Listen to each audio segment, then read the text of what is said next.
Leaders, real life leaders.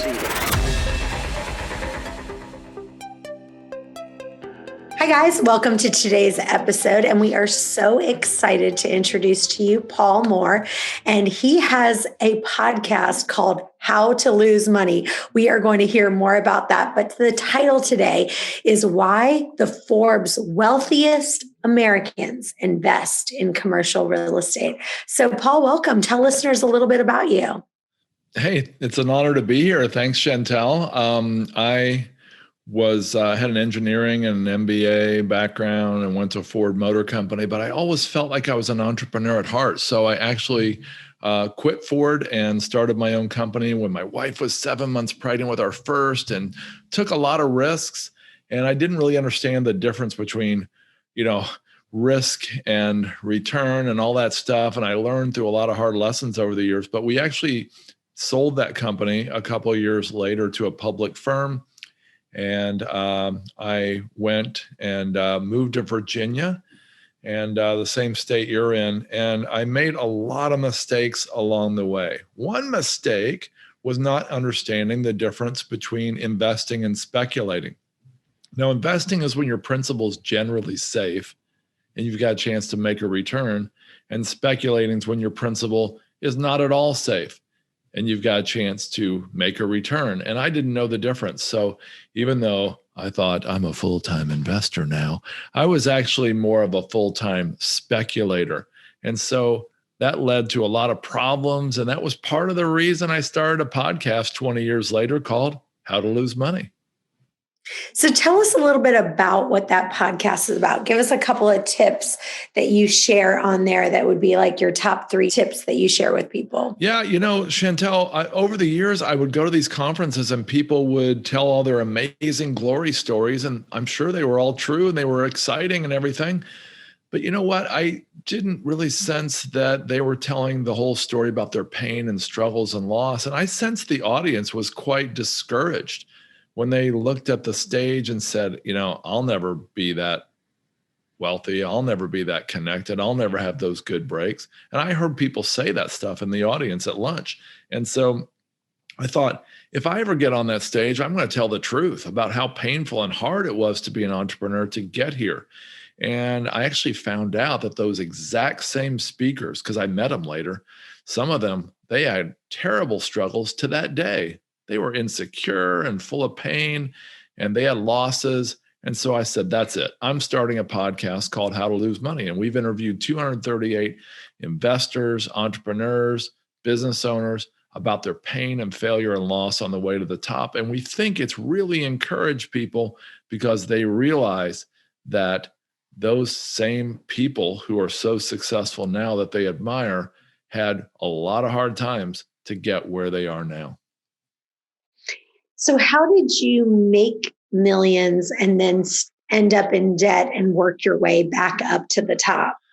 Yeah, so in 1997, we sold our company to a publicly traded firm. We made about $3 million from that. I had 60% of it, so about 1.8. And 10 years later, I found myself from a lot of speculating, a lot of bad investments, and then, of course, the economic downturn in America.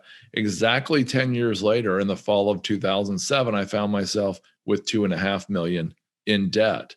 And it was against real estate property in every case. But so that was good. It wasn't, just credit card debt or something I couldn't recover. But, it was really hard to sell real estate, especially speculative real estate, which is what we had. And so we found ourselves deeply in debt. My business partner at that time, a good friend of mine to this day, said, look, I can't pay half these debt payments anymore, these interest payments, I'm done. So he quit. And then that left me in a worse situation. And so what I did is I began to think about what I could do to get out of this. Now, one of my heroes is an almost forgotten guy in history named George Mueller. George Mueller was a hellion in Germany when he was growing up in the early 1800s. And then he became sort of a saint in England years later. And George Mueller had these really strong opinions. I'm sure he was a little irritating. He didn't believe in marketing. He didn't believe in fundraising, yet he raised almost a quarter or more $1 billion in today's dollars in his lifetime to care for thousands of orphans in Bristol, England. Look him up, George Mueller. He's amazing. But I thought, what would George Mueller do if he was in my situation? Well, first of all, he wouldn't be in debt. But if he was, I think he would do something really, really radical and even kind of crazy by the world standards. And that is, I think he'd try to give his way out of debt. So I told my friends who were encouraging me to declare bankruptcy and my family, we're going to start giving January 1st, 2008, and we're going to give a set amount each week until something happens, whether it ends up in bankruptcy or whether it ends up in us getting out of this jam we're in. We're going to do this. So we started on January 1st, and the last week in January, 4 weeks into this, I had a chance meeting with a real estate developer who gave me a light bulb idea that I took to the Planning and Zoning Commission about how to subdivide some waterfront property at Smith Mountain Lake in Virginia. And they agreed that this was a crazy but true loophole we had found in their law that had existed for many, many decades. And they admitted that nobody had ever seen this loophole. And so I subdivided the property. And in the worst weeks of the great downturn of the fall of 2008, when people thought the world was ending, we sold 4 of those 5 pieces of property that we had subdivided from one larger parcel. And within 13 months of that commitment to give our way out of debt, we were completely debt free. Wow, that is so exciting. I love that story. So, what is your opinion on commercial real estate right now? Because a lot of people are saying, commercial real estate with Amazon taking over, a lot of malls are going to be closing. And, Amazon has taken the whole internet to the whole next level of people buying everything online from Zappos and all these other ones. What is your honest opinion of what you think is going to happen with office and retail for commercial real estate? When people ask how the real estate market is, there's no really good answer because it's very local. If you ask somebody in Manhattan, San Francisco, LA, or downtown Chicago right now, they might say it's terrible. However, if you ask somebody in Florida, Texas, Utah, or Iowa, or Idaho, or Smith Mountain Lake, Virginia, or Virginia Beach, they might say it's the best ever. And so it's different depending on location. That's in residential and commercial but in commercial, you've got a different division. You've also got division by mall, retail, office, warehouse, industrial, self-storage, mobile home parks, and multifamily. There are probably some others I forgot. But at any rate, hotels would be another one. So hotels have had a very, very hard time. Office has had a horrific time, and it's getting worse because people have realized they can permanently work from home and where they want to work. So there's a large flight of people out of San Francisco where, a 1-bedroom apartment might cost $3,500 and into places like Chico and Redding and also Utah and Scottsdale and all over the country. So people are fleeing. That means office and other types of real estates in those locations can be really difficult.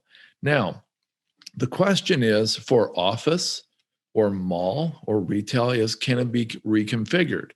One of the largest gaming companies, and their name is escaping me right now, just bought a large mall, and they're reconfiguring the entire mall to be their new offices because they do need office. Amazon, as we know, has bought at least 3 malls in Ohio alone to be distribution centers and to sell groceries out of. I don't think it's a Whole Food. I think it's Amazon groceries or something. There are other uses of reconfiguring office, retail, even hotels into other uses like senior living. And so if you can get a creative angle on reconfiguration, well, it could be good, but it also could be a very, very difficult time ahead if you're in the wrong location or have the wrong asset type. Now, I won't get into this now unless you have time, but I can tell you that other types of commercial real estate, in my opinion, are the best investments on the planet.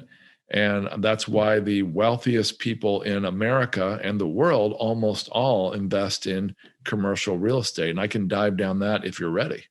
Yeah, I'd love for you to, and really kind of start from the bottom and how they could slowly get involved. Yeah. Okay. So residential real estate is valued in ways we all know, whether directly or inherently. We know it's based on comps, comparable properties. If you have a house in a $300,000 neighborhood and you remodel it and spend $600,000 doing so, you're probably not going to get your money out of that because the neighborhood won't support that price. But in commercial real estate, it's based on math. And Chantel, I know you loved math in school, so you will love this formula. This secret formula of commercial real estate basically is, and it's mainly secret to people who don't know about commercial real estate valuation, it is the value is the net operating income divided by the cap rate. The net operating income, of course, is the revenues minus expenses. That's the net income, not including debt. And the cap rate is the rate of return for that type of asset in that location, in that condition at that time. And so that's the cap rate. So in other words, if you had a $100,000 income stream and the cap rate was 5%, that means somebody would pay $2 million to get that piece of property because the value is the 100,000 divided by 0.05, 5% return. And that is what somebody might pay for that.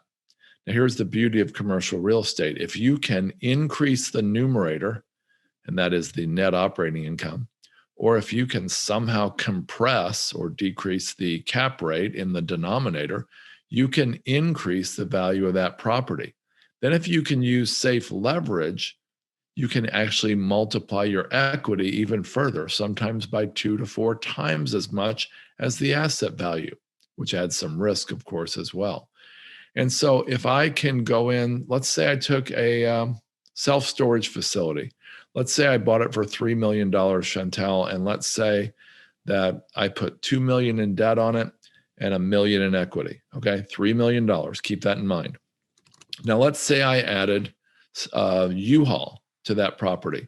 I got a contract with U-Haul to store and operate their trucks out of my front lot. And let's say that U-Haul actually contributed $4,000 a month to the net operating income with no significant increase in cost. Well, look at that. $4,000 a month is $48,000 a year. I'm trying to get my calculator without getting tangled up here. And so that $48,000 a year added to the bottom line, that is the net operating income. Let's say we divided that by a 6% cap rate. Well, look at that. That's $800,000 added to the bottom to the value of that asset. Wait a minute. I just went from a $3 million asset to a $3.8 million value just by setting up with U-Haul and starting that process and operating with U-Haul. That's a pretty significant increase on the value of that property, but look what it did to the equity. I only had $1 million cash in this. If I sold it right now for $3.8 million, I'd have an 80% profit just from signing up and setting up U-Haul. And there's so many more value adds like that. It's a very powerful thing to do. You can sell for self-storage, for example, while I'm on that topic, you can add a showroom and sell locks, boxes, tape, and scissors. You can raise rates sometimes to get to the market value of rates. You can, if you buy from a mom and pop, you can add a website. You can do marketing. You can take some of that vacant land out back and add boat and RV storage. You can take some of the vacant land out front and put in a climate controlled facility. There's all kinds of ways to add value to commercial property. And every commercial property has the same equation. So if you're in a situation where you can drive increased appreciation, and especially with safe leverage, you've got a very, very powerful potential asset on your hands. I want to warn you, if you've got the wrong property with a declining rents or declining occupancy and you use leverage, you can be out of business real quick. with the same math that works for you if you're increasing value. So that's the secret power of commercial real estate. And that's all I do. Hey guys, I'm so excited. My new book, One Meal and a Tasting, is out now. And if you order the book on Amazon, just the regular paperback edition, if you go in and make a review, you will get the audio book for free. Send a copy of your receipt to questions@chantelrayway.com and you'll get the audio book right away. I want to talk a little bit about co-working spaces because it seems like that is a great way to kind of reconfigure commercial space right now. It seems like these co-working spaces are becoming all the rage because a lot of companies are saying, hey, we want to work from home. But people are like, you know what? I don't want to work from home. Maybe I'm spending too much time in the kitchen eating, or I feel like I need to get out. I need to be around people.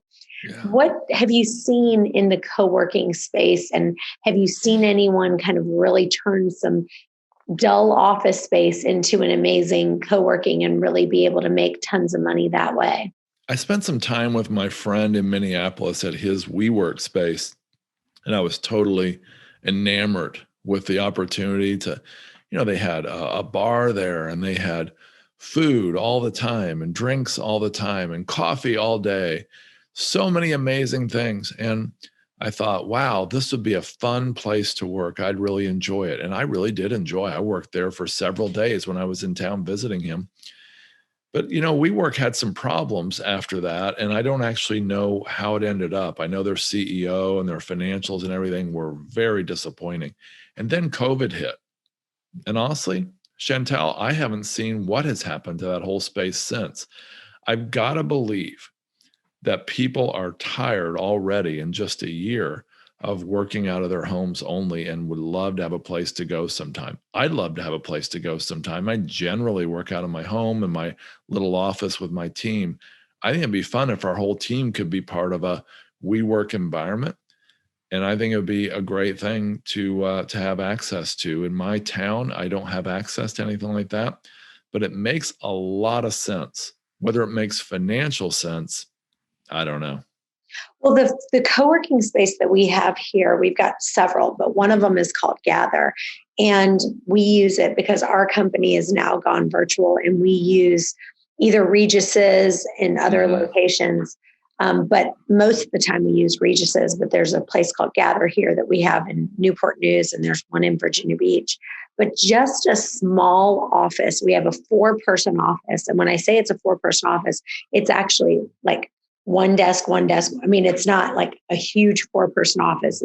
It's pretty small. I'd say maybe like 10 by 15 at the biggest. Oh, wow. That's small. And they're charging $1,600 a month. Now that $1,600? Yes. That includes all the food and drinks and everything, right? That includes coffee, includes wine at 4:00 every single day. They have beer and wine complimentary every day. Mm-hmm. They have coffee provided. They have a receptionist that's use of the conference rooms and the copier and stuff like that. But yeah, it's $1,600 a day.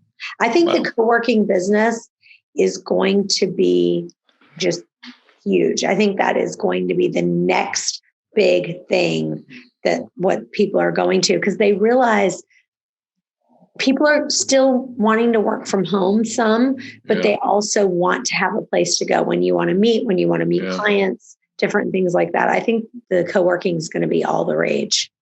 Wow. Well, you've probably researched it more than me.